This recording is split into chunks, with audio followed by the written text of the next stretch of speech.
The lobby of the Swallow Rock Visitors Center in Whitmer, West Virginia, is a cozy, inviting place to put your feet up, whether you've been roughing it for the past week or you just pulled off the highway. It's a modest little outpost. There's not much more to it than the aforementioned lobby. Truth be told, you'll have seen practically all there is to see upon first stepping through the front door. Straight ahead there'll be a front desk man with some board intern from the Division of Forestry. Further on there'll be a staircase leading up to a roped-off employees-only area that looks to be deserted most of the time. And off to the left there'll be a water cooler and a coffee percolator situated on either side of a table covered in brochures. And to your immediate right, mounted on the wall at about a head height, there'll be a cluttered notice board. Hell, you can't miss it. The door will creak as you enter, and the intern behind the desk will look up from their horoscope or their crossword puzzle and offer you a greeting and a smile. But this will not be the first face you'll see. Rather, the first faces that will catch your eye will be the ones hanging from the notice board. They'll all be smiling at you, too, more often than not. But their smiles won't make you feel welcome. That notice board I've observed only has 1 or 2 missing person flyers tacked to it. At any given moment, not once have I ever seen 3 or more up there at the same time, even during the height of summer when the forest is at its busiest and most treacherous.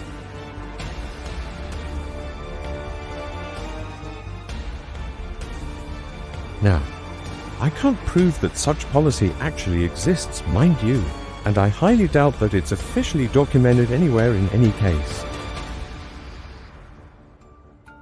All I know is that there have been summers where the true body count unofficially, secretly, climbed a whole lot higher than 2. All I know is that when the Cunnan family, for example, vanished without a trace several years back, all 5 of its members had to share the same flyer, which hardly strikes me as fair.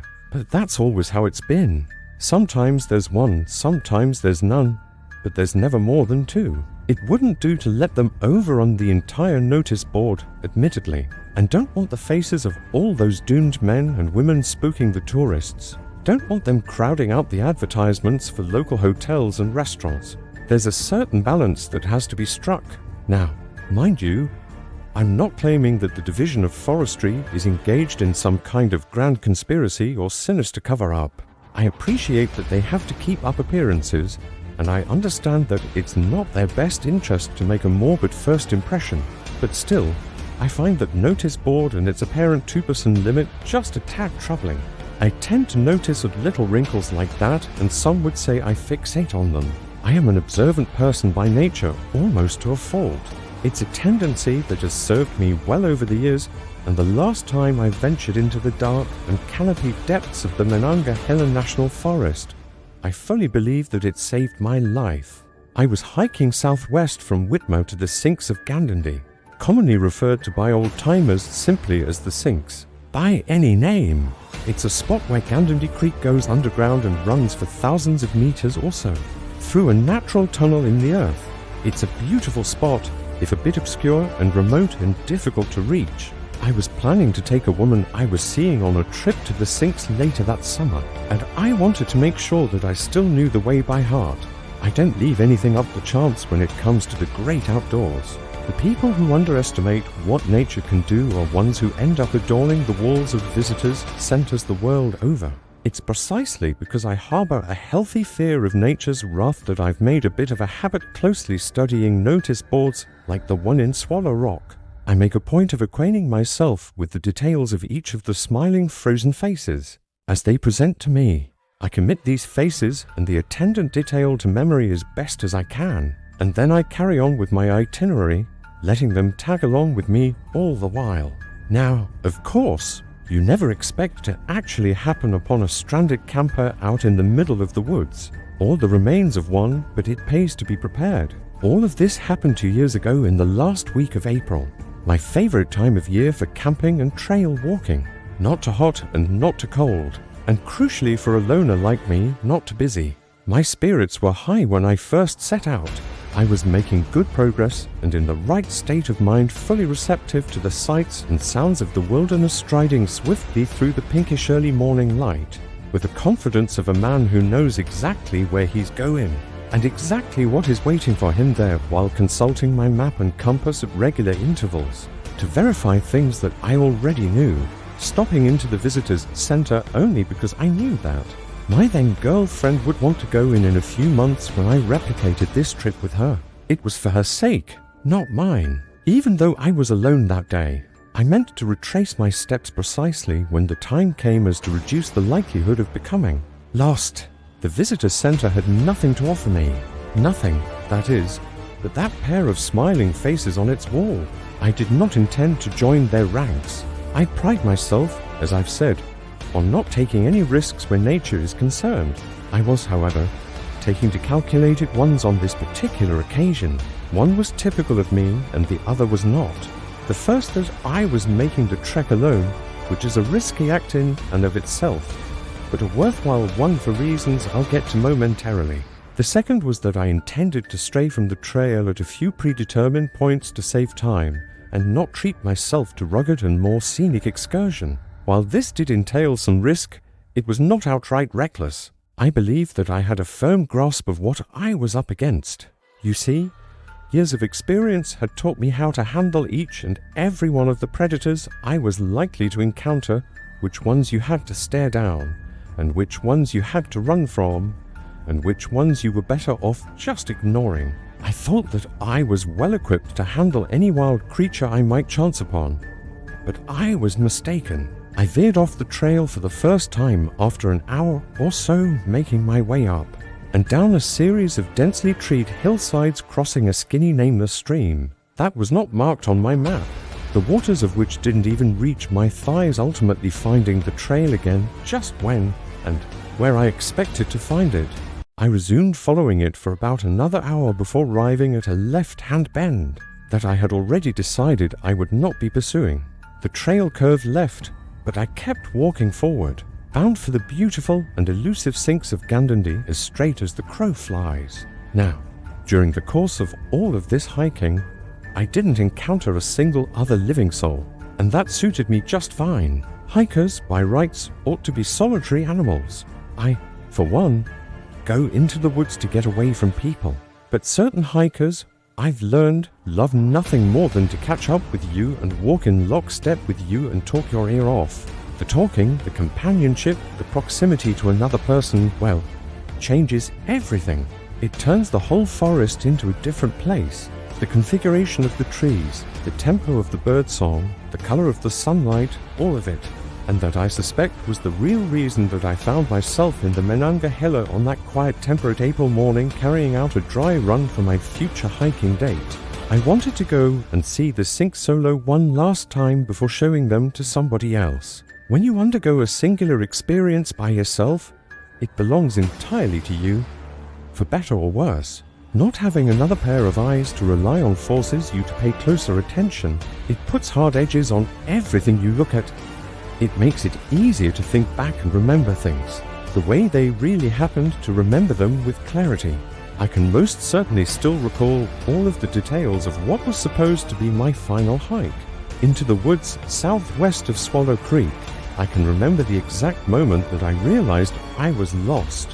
Whenever I lose my way in wild places, a place without people, deep in the woods or up in the mountains, or even out on a body of water, it never takes me very long to realize my error. I have a sixth sense for that sort of thing. A feeling of muted frustration settles into me, ramping up rapidly into a half-owned but insistent hunch, a niggling suspicion that I've overlooked something, and that the evidence of my sense isn't quite adding up to a satisfactory whole.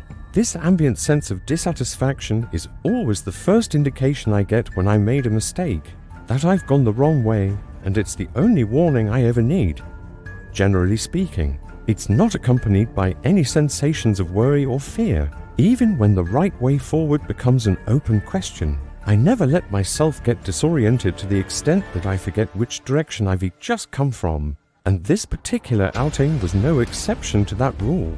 There was never any doubt in my mind that I could find my way back to the trail with minimal difficulty, but for some reason or another, I felt afraid.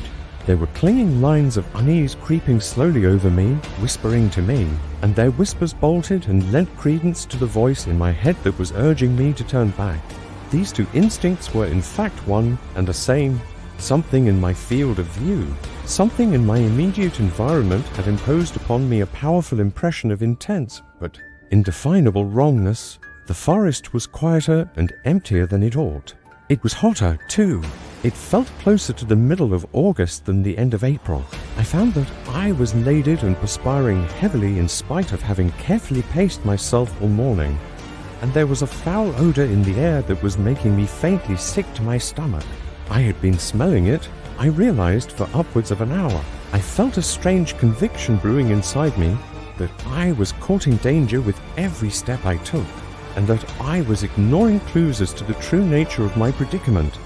I came to a stop, my mind absorbed in the task of tugging confusedly at the ends of loose threads that seemed to surround me on all sides. In the next instant, the wind picked up and it bore on its back the full strength of the smell, and when it reached me, all my thoughts were incinerated. It struck me in the face like a physical blow, a clawing swipe that ran across my senses, blindsiding me and doubling me over on the spot.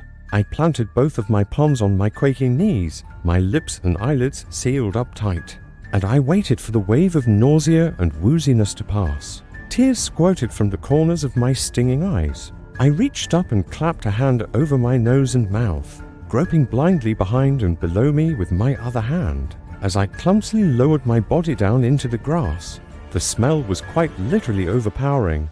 It stopped me in my tracks and forced me off of my feet. My first thought after my mind recovered from the initial sensory sucker punch was that I had perhaps blundered into some kind of pest-control booby trap concealed in the underbrush, a cyanide mine that had gone off underfoot. The foresters sometimes resort to using such devices to control the coyote population whenever it starts to get out of hand. But at that time, I had no better explanation for what I was experiencing other than I was choking on poison perhaps. But something within me, some innate animal instinct, rejected the idea that the smell was purely chemical in composition or man-made in its origin. There was a death in it, unmistakably like acrid sickening stench of organic decay. I was within spitting distance of something dead, and it smelled big, like a decomposing giant sprawled out in the heat. I scooted sideways across the dirt until I found a sturdy tree trunk to lean against, keen to find something to look at that doesn't seem to be spinning. I craned my neck so I could watch the sky. What I could see of it was bright and cloudless. The limbs that extended across it were naughty, and spindly and unreasonably bare. Staring at them I saw would not do me any favors. My dizziness was making them look like they were thrashing restlessly to the left and to the right, merging together as they moved. I rested my chin against my chest, and I closed my eyes. I think I might have slept lightly and dreamlessly for a brief spell at the base of the tree. When I awoke or when I opened my eyes, in any event, I saw that I had collapsed on the perimeter of an abandoned campsite. From where I was sitting, I could just barely make out the top of a tent. It was nestled in a wide, rugged recess in the earth and encircled by thick and intertwining tree roots that dove and swerved in and out of the soil, creating the impression that the tent had been pitched at the bottom of a gnarled wooden bowl. I rose unsteadily to my feet and took a few hesitant steps forward. The topmost part of the tent was barely visible, poking out above a heap of mossy roots. It was slanted crookedly off to one side, and it was partially collapsed, and there was water pooling in its sunken parts. My first impression, as its pointed, crooked tip loomed up into view, was that it looked like the discarded hat of some colossal backwoods witch. The earth within the ruined campsite was grassless and dark and strangely mulchy. A fallen limb lay diagonally across the tattered tent flaps like a guardsman's spear. I took a step forward over the top of the ridge, and I nearly lost my balance, skidding on my heels down the slick, sloping soil, just barely managing to remain upright. I had been brought as if by a guiding hand right up to the entrance of the tent, and that stench I'd been smelling had gotten significantly stronger. I had found its source. I pushed the felled tree limb aside, parted the tent flaps, and then stepped between them. The smell was beyond any description. It had a physical substance, a weight, a presence. I drifted through it like a deep-sea diver descending into an ocean trench cautiously, attentively. and with an acute awareness that I was hazarding myself in a hostile and foreign biome, a part of the world that wanted me dead, into which I was not suited. The stinking air crowded in on me. Moisture clung to every surface inside the tent. The atmosphere was balmy, sticky, suffocating. I lifted my shirt to my face and wheezed through its thin fabric. The tent was self-evidently a crime scene. Everything its former occupant had owned was mashed into pieces and strewn about. One of the tent poles bent inward at an angle, causing me to feel that I was standing in the belly of a gutted beast with a broken back. My eyes darted to the only thing that stirred within the tent, a black nylon backpack suspended above me that swiveled slowly in a shallow arc and swayed gently from side to side. It hung limply by one strap from a carabiner, clipped around the point where the tent poles converged.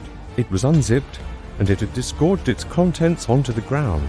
I glanced down to see what had spilled out of it, thinking that I might linger in the tent, if I could bear to, just long enough to locate a wallet or a card case with some form of ID in it. I wanted a name, something that I could take to the authorities. It was only then, as my eyes tracked down over the tent's reeking, disarranged interior, that I fell upon the body. Its face was still intact. That was the first thing I noticed. Intact and unmarred. So far as I could tell by death's touch, it was a woman's face. She was laying on her back wearing a yellow t-shirt and tan hiking shorts. She looked to be in her early 60s, and she was seemingly in good shape. Disconcertingly good. If anything, disconcertingly healthy. Her face had no color in it, but there was an indefinable robustness about her features did not befit a corpse. It was a face that I did recognize, distantly, hazily. By the way you recognize faces in dreams that may or may not be doubles of faces you have seen in your waking life. I knew at a glance that it was not the face of either of the missing people on the notice board that I had studied that morning back in Swallow Creek. How long then had she been dead? And how was it that she was still so well preserved, so weirdly pristine? Had her face made it onto the notice board at one time, or another perhaps? I mean, it must have. I had seen it, but when the riddle of a death pulled me into the tent, even as its toxic atmosphere threatened to drive me back out into the open air, it was like something dead and rotting was clinging to my face, prying my jaw open, slithering eagerly down my throat. I dabbed at my leaking eyes with the collar of my shirt and squinted down at the woman's body. Her eyes were open, wide open, as if in surprise or perhaps even delight. They did not have the slightest glint of cognition in them, but they looked nevertheless alert, almost alive. They were staring intently up at the wet and crumbled canvas ceiling. Her remains were no less damp and drippy than anything else in the tent. The beads of moisture clinging to the skin of her face made it look like she was sweating furiously. Strands of graying hair were plastered to her pallid forehead in places. Her lips were drawn back from her teeth.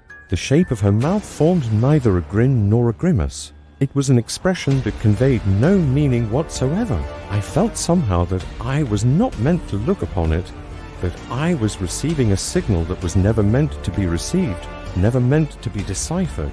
The woman's limbs were sprawled out on either side of her, partially buried under her broken belongings. The only parts of her that I could see that hinted at a violent end were her hands. They had been mangled.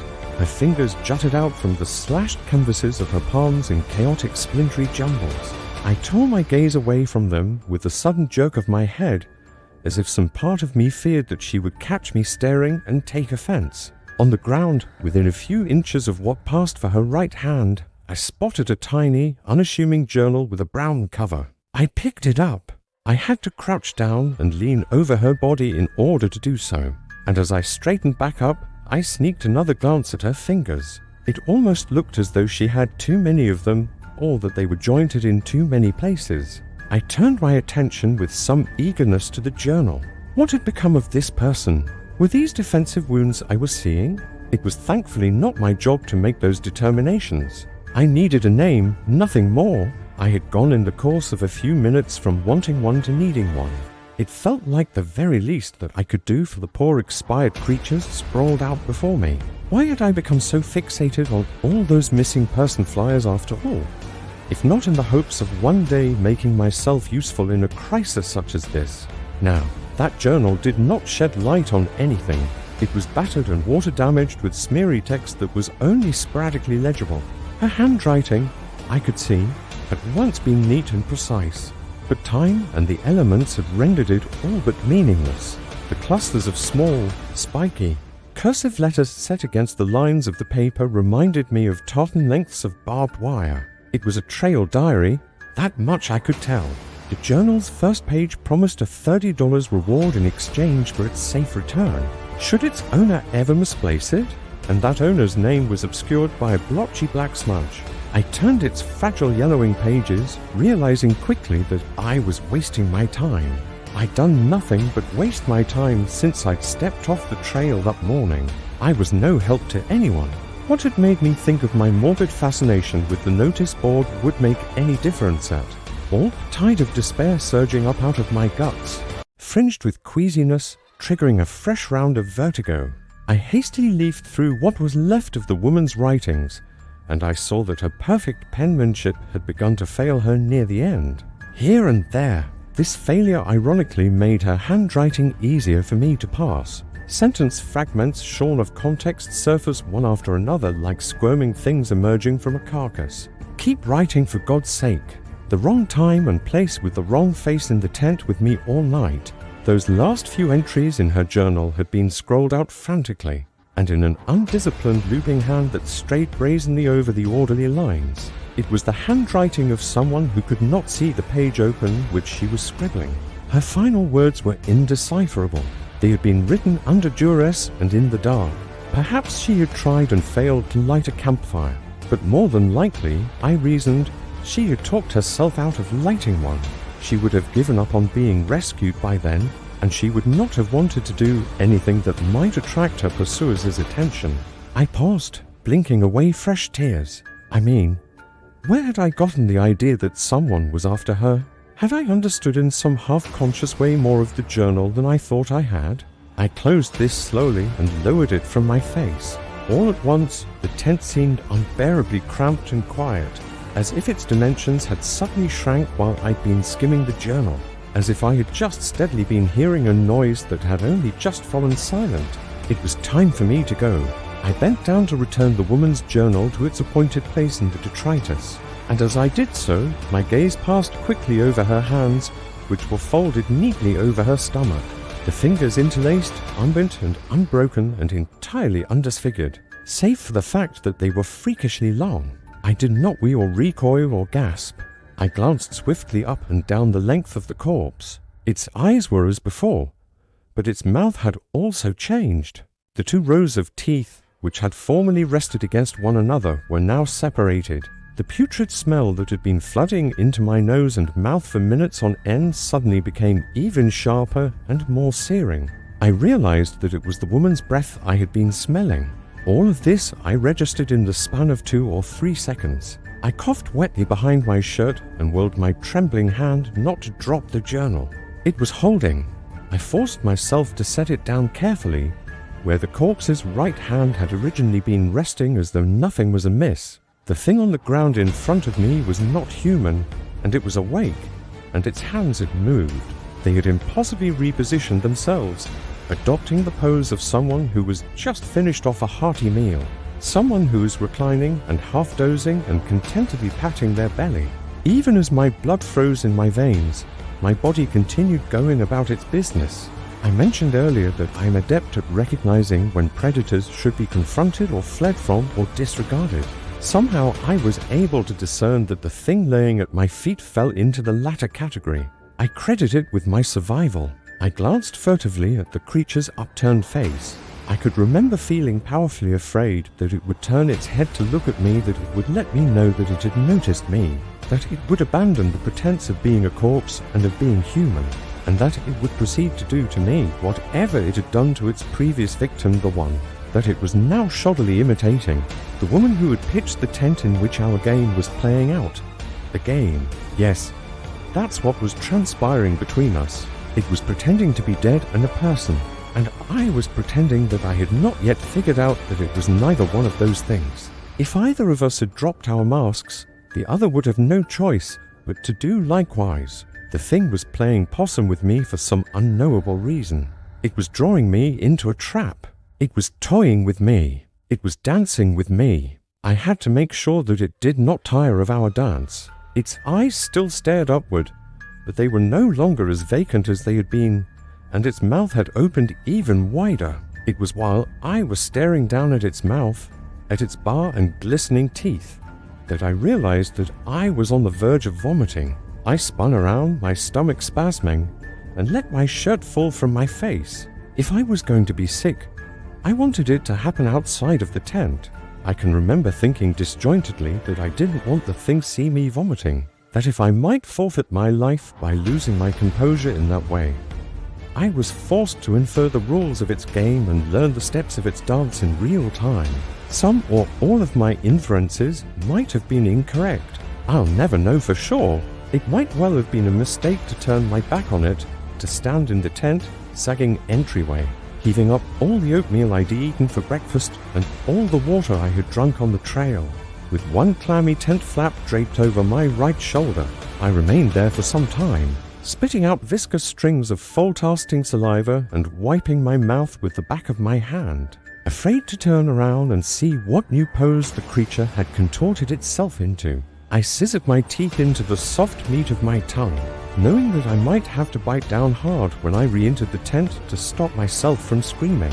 When at last I worked up the nerve to turn back around, the sound that came out of me was a pain whimper. I strangled my scream in its crib. Blood flowed freely over my teeth. The thing's sightless, witless stare was fixed on me now. It was sitting upright in the center of the tent with its legs crossed, and its hands deposited in its lap.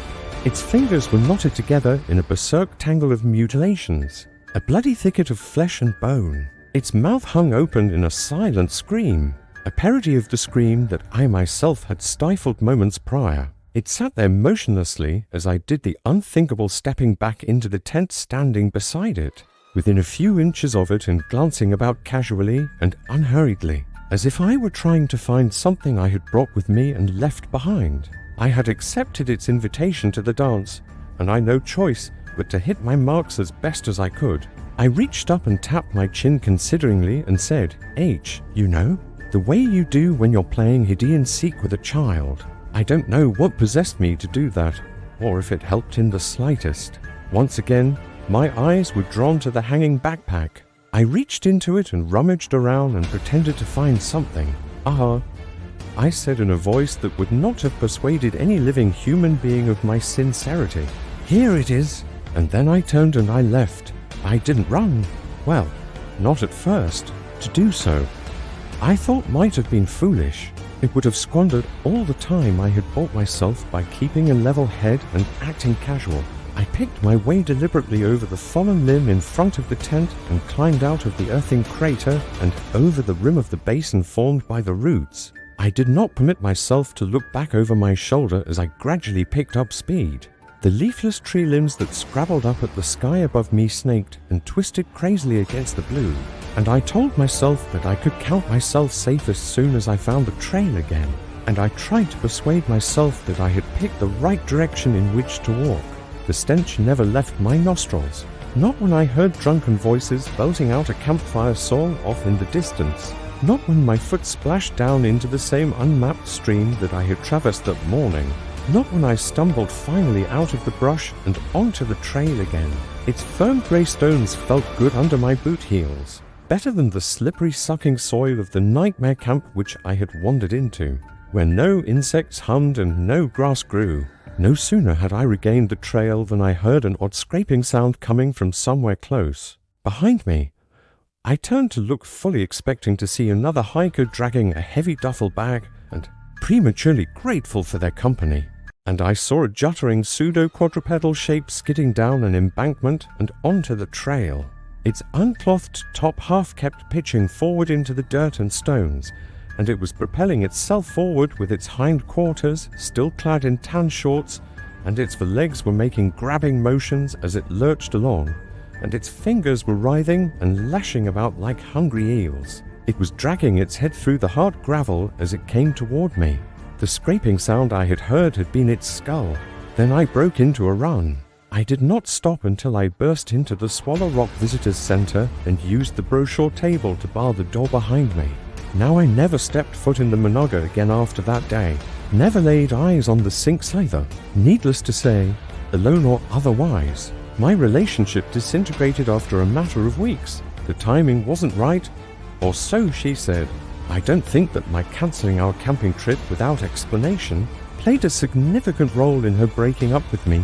My changed behavior after my return from the forest at the end of April, my unexplained nervousness and jumpiness might have had more to do with it. It was an unsurprising turn of events. Anyway, I don't excel at dealing with other people. I never have, and I fear that I never will, but I find that I crave their company more and more as the months and years go by. I don't like to be left alone these days. I start to hear things scuttling, swishing, shuffling, and scraping. I don't know if the creature I crossed paths with that day will ever come for me again. If it does, however, it will come for me when I'm alone. There's very little ultimately that I can claim to know about it. But that is one thing that I know for certain. The face the thing in the tent had been hiding behind, I later discovered after some internet soothing, belonged originally to a woman named Jenny Durand. She had disappeared in the woods 5 years earlier, never to be found. Even looking at a picture of her smiling face on my laptop screen, the one attached to the news article declaring that the search for her was being called off, the same one that had once occupied the lobby notice board, was enough to make me uneasy. She was a lovely person in life according to the article, and I hope never to see her face again. It's a delicate thing, I would imagine, deciding when to retire those flyers. Question of timing. Like so many things in life, you can't yank them off the wall too quickly, of course, but neither can you allow them to pile up forever. It's meant to be a notice board after all, not a monument to the dead. They stay up for a short while, and then one day, without warning or ceremony, they disappear. And in that way, it seems to me that everyone who goes missing in that remote part of the world vanishes twice. And what's that old saying about how you're not truly dead until you've been forgotten? Until the day someone says your name out loud for the last time. My thinking is that you don't really die until someone takes your flyer down. You die the day the world stops looking for you. I have no idea who's responsible for removing those flyers or what happens to them after they've been removed. My guess is that they all go into the same desk drawer in some disused office or cobwebby storage room. The thought of them all sharing the same final resting place ought to console me, I suppose. But it doesn't. They were all strangers to one another in life. Perfect strangers who just so happened to die the same mysterious death. I think that's what I find so distressing about the idea. Their drawer, if it does exist, is not a family plot. It's a mass grave increasingly. Over the past 2 years, I find myself thinking along these lines. Thinking abstractly and distractedly about death and about people who go missing. I find myself picturing all those old missing person flyers piled up somewhere. A tidy stack of unsolved mysteries. All those strangers laying face up together in the dark. Names and dates and last known whereabouts. The smiling, staring faces pressed like flowers in a book. The mouths and noses smothered. The eyes forever open. The Knudsons are in there. All 5 of them. So is Jenny Durand. Together in the dark. Together in the drawer. If there is any such drawer, it doesn't matter if there is or not. They're all together in any event forever in my head, and I carry them in my mind's eye. I cannot stop them from tagging along with me wherever I go. And in that sense, at least, I'm never entirely alone. How many of them were killed by the thing I encountered that day in April in the woods surrounding the sinks? Did it lure the Knudsons out of their tent one at a time into the night? Impersonating each of them in turn, did Jenny keep writing for as long as she did in a desperate bid to trick it into thinking that she didn't know it was right there in the tent with her? Whose face did she see when that charade came to its abrupt end? And which of its many faces will it be wearing? I wonder if I have the misfortune of seeing it again. I harbor a horrible suspicion that because I won its game, because I survived our dance, it will come to me undisguised. In the days when I used to hike the trails and hills of the Monongahela, I tried to plan for every eventuality. I cared very much about preparedness. But that is one outcome that I know I cannot prepare myself for.